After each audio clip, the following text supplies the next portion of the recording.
નમસ્કાર, હું છું જોશી ધર્મેન્દ્ર. આજે આપણે જોઈએ કે દુર્ભાગ્ય અને સદનસીબ કઈ રીતે નક્કી થાય છે. ચીનના એક વૃદ્ધ ખેડૂતની વાત છે.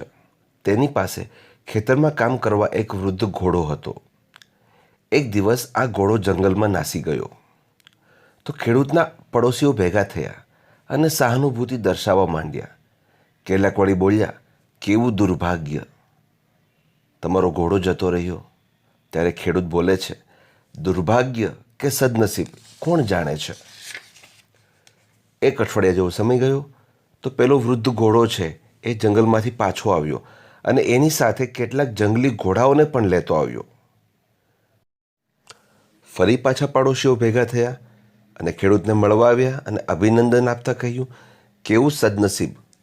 ત્યારે વૃદ્ધનો એ જ જવાબ કે દુર્ભાગ્ય કે સદનસીબ કોણ જાણે છે.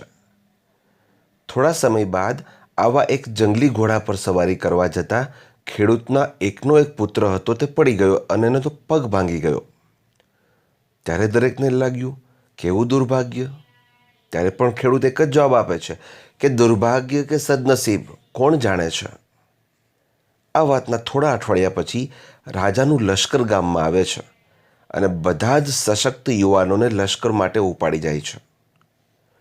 ખેડૂતના પુત્રનો પગ ભાંગી ગયો હતો એટલે તે બચી ગયો.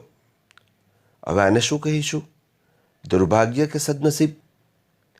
ખરેખર તો પહેલી નજરે આપણને ખરાબ લાગતી વાત છુપાવેશે આશીર્વાદ સમાન હોય છે અને ક્યારેક નસીબવંત લાગતી વાત આપણા હિતોને નુકસાન કરનારી નીવડે છે. શાણા માણસો પોતાના માટે સારું શું કે ખરાબ શું એ નક્કી કરવાનું કામ ઈશ્વર પર છોડી દે છે. ઈશ્વર જે કરે પછી તે ખરાબ હોય કે સારું તેઓ વિના હિચકિચાટ સ્વીકારી લે છે અને તેમની મરજી માને છે. જીવનમાં આપણે પણ આપણને ક્ષણિક સારી લાગતી વાત આપણા માટે લાંબા ગાળે નુકસાનકારક પણ હોઈ શકે છે. માટે ઈશ્વર પર શ્રદ્ધા રાખવી. આપનો દિવસ શુભ રહે. રાધે કૃષ્ણ.